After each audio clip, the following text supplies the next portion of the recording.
Hey everyone! So, I just finished watching Demon Slayer Infinity Castle for the second time. Yeah, I rewatched it specifically for this video because there's honestly a lot to think about with this one. I'm gonna keep this pretty casual and give you my real thoughts on whether this movie is actually worth your time. And heads up, I'm including spoilers, so if you haven't seen it yet, maybe bookmark this and come back later. But if you're ready for an honest breakdown of what this movie does right, what it doesn't, and whether you should spend your money on it, let's dive in. Before I get into my thoughts, let's talk about what the internet is saying, because the reactions are all over the place. Most people seem to agree, the animation is really good. Studio Ufotable doing their thing as usual. People are calling it visually stunning, and honestly, they're not wrong about that part. But here's where it gets interesting. The emotional reactions are pretty intense. A lot of folks are talking about crying during certain scenes, being overwhelmed by the character deaths, that sort of thing. The Akaza stuff in particular seems to be hitting people hard. On the flip side, there's definitely criticism floating around. The main complaints I'm seeing are about pacing issues, people saying the movie jumps around too much between different battles and flashbacks. Some viewers feel like it's hard to follow if you're not totally caught up on everything. The runtime is another thing people are split on. Some love the longer format, others think it drags in places. And that cliffhanger ending? Yeah, that's got people pretty divided. Fans of the manga seem fine with it, but casual viewers are frustrated by the lack of resolution. So here's what you're getting into. This is a 2.5-hour movie that picks up right after the Hashira training arc. It's not standalone. This is very much part one of a trilogy, so don't expect a complete story. The movie basically throws everyone into Muzan's Infinity Castle, where they get separated and have to fight some really tough demons. It's intense from the start and doesn't really let up. If you haven't watched the series up to this point, you're gonna be lost.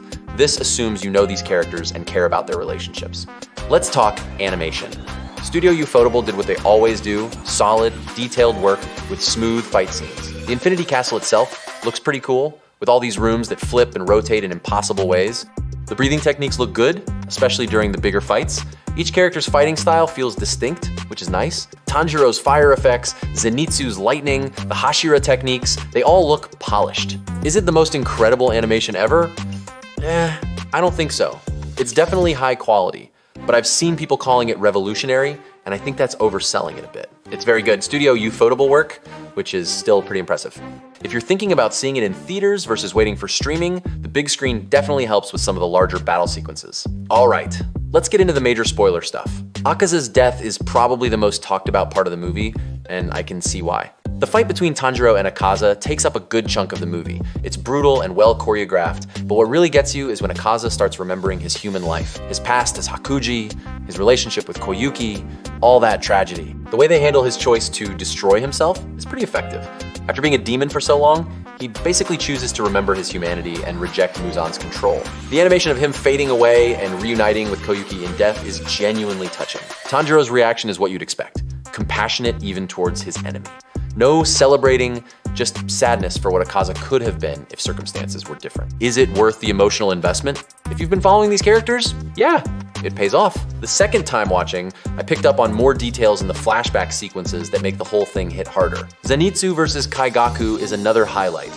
This is the fight fans have been waiting for. Zenitsu, awake, confident, and showing off his skills. The emotional setup works well. Two students of the same master. One who chose to become a demon, one who stayed true to his training. When Zenitsu uses that 7th form technique he created, it's both visually cool and emotionally satisfying. The voice acting during this fight is solid. You can hear the pain in Zenitsu's voice as he's forced to kill someone who was basically his senior brother. It's character development through combat, which the series does well. Second viewing made me appreciate the details in this fight more. The lightning effects look great, and the choreography shows how much Zenitsu has grown as a fighter. The Hashira battles are where the movie gets really intense. Tsunemi and Gyome versus Kokushibo is probably the most technically impressive fight in the movie. The coordination between the two Hashira, the way they play off each other's strengths, it's well done. But here's where the movie gets heavy. Not all the Hashira make it out alive. Without spoiling exactly who, when those deaths start happening, they hit pretty hard. The movie doesn't sugarcoat the cost of this war. What I liked on the second watch is how each Hashira gets moments that reflect their personality. Mitsuri's flexibility, Obanai's precision, Tsunemi's aggression, it all feels true to their characters. The sound design during these battles is really good. Every sword clash, every breathing technique, it all has weight to it. These feel like consequential fights, not just flashy action scenes. So what does the movie do, right? The emotional beats mostly land if you're invested in these characters. The deaths and sacrifices feel earned after following these people for years. The action sequences are well choreographed, and each fight feels distinct. It's not just generic sword fighting. Each battle has its own rhythm and strategy. The voice acting in both languages is solid. The actors have been with these characters for a while now, and it shows in their performances. The music works well too. It enhances the emotional moments without being overbearing, and it adds energy to the action scenes. But let's be honest about the issues, because there are definitely some. The pacing is probably the biggest problem. The movie tries to juggle multiple battles happening at the same time, and the constant switching can be jarring. Just when you get invested in one fight, it cuts to another location. The flashback sequences, while important for context, sometimes kill the momentum. You'll be on the edge of your seat during a battle, then suddenly you're watching someone's backstory. I get why they're there, but the timing could be better. And that ending, it's definitely a cliffhanger. If you hate incomplete stories, this will frustrate you. It ends right when things are building to the climax. For newcomers, this movie is not accessible at all. It assumes you know who these people are and why you should care about them. Don't start here if you're new to the series. So, is Demon Slayer Infinity Castle worth watching? If you're caught up on the series and you like these characters, yeah, it's worth it. The animation is good, the emotional moments work, and it sets up what should be an interesting conclusion to the story.